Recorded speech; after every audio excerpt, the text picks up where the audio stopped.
अस्सलाम वालेकुम वरहमतुल्लाहि वबरकातुहू। मेरा क़ियाम पेंसिल्वेनिया के शहर कैंट सिकोयर में था। मुझे वहाँ पर एक आमीन में मदऊ किया गया। मैं अपनी बेटी सादिया के साथ वहाँ पहुँची तो तकरीबन सारा घर मेहमानों से भरा हुआ था। बहुत सारी ख़वातीन ने हिजाब लिए हुए थे। बुशरा एक डॉक्टर की अहलिया हैं और अमेरिका में आकर वो सच्ची और पक्की मुसलमान हो गई थी। उसने अपने बच्चों की तरबियत बिल्कुल पाकिस्तानी लिहाज से की थी, बल्कि यूँ कहना ज़रूरी समझती हूँ कि पाकिस्तान से भी बेहतर। तीनों बच्चों को बाकायदगी के साथ कुरान पढ़वाया था। ये उसका छोटा बेटा था। उसकी उम्र 10 साल की थी। वो सूरत रहमान की तिलावत कर रहा था, ज़बानी। मेहमान बड़ी खामोशी के साथ उसकी तिलावत सुन रहे थे। इख्तिताम के बाद मैंने बुशरा को मुबारक दी और कहा, मैं हैरान हूँ कि अमेरिका जैसे मुल्क में रहकर तुमने अपने बच्चों को इतनी अच्छी तरबियत दी है। दुनियावी तालीम के साथ साथ तुमने उनको इस्लाम से भी आगाही करवा दी है। वाकई दूसरे मुल्कों में रहकर मुश्किल तो होता है, मगर सीधे रास्ते पर चलना चाहें तो खुदा भी उनकी मदद करता है और लाख शैतान गुमराही की तरफ गामजन करे, मगर अल्लाह उस बंदे का भरपूर साथ देता है। अल्लाह हर शख्स की शाह रग के करीब है और बंदे की नीयतों को जानता है। वो मेरी बातों से महफूज हो रही थी। मैंने उससे पूछा, क्या तुम शुरू से ही अबाया पहनती थी? तो मेरी बात का जवाब देते हुए गोया हुई, मैं शादी से पहले बहुत ही फैशनेबल थी, बग़ैर बाजू के कमीज़ पहनती थी।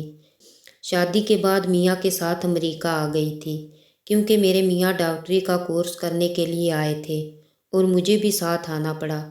रेफरेंसी के बाद उनको यहाँ हस्पताल में मुलाजमत मिल गई और मैंने फुर्सत के वक़्त ऑनलाइन फ़रहत हाशमी का दरस सुनना शुरू किया। उनकी बातें मेरे दिल पर इतनी असर कर गईं और मैंने तहैया कर लिया, बच्चों को इस्लामी तालीम ज़रूर दिलवाऊंगी, और मैंने हिजाब लेना शुरू कर दिया।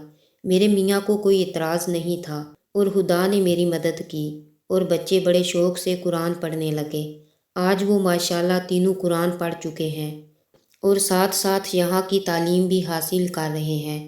अब अल्लाह से इल्तिजा करती हूँ कि आइंदा ज़िंदगी में सिराते मुस्तकीम पर चलें।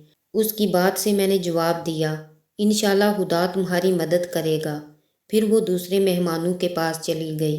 मुझे एहसास हो रहा था, दुनिया में आप कहीं भी चले जाएं और अगर मेहनत और लगन के साथ कोई भी काम शुरू करें तो खुदा ज़रूर मदद करता है।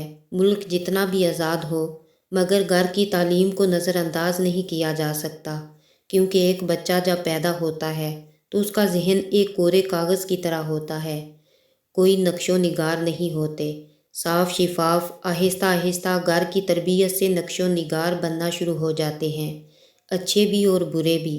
बच्चे को कहा जाता है कि झूठ बोलना बुरी बात है और वालिदैन हर बात पर बार बार झूठ बोलते हैं, तो उसका नन्हा सा जहन उनकी बात पर अमल करने से कासिर हो जाता है। बच्चे को तालीम दी नहीं जाती, बल्कि वो अपने घर के माहौल से तालीम हासिल कर लेता है, अच्छी भी और बुरी भी। कोशिश ये करनी चाहिए, जो भी बात बच्चे से कहें पहले खुद उस पर अमल करें, फिर उसके जहन में कोई कन्फ्यूज़न नहीं पैदा होती।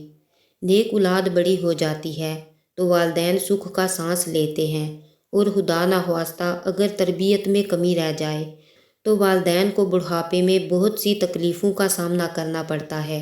आखिर में ये ज़रूर कहूँगी, खुदारा अपने बच्चों को अच्छी तरबियत दें ताकि वो अपने वालिदैन और मुल्क का नाम रोशन कर सकें।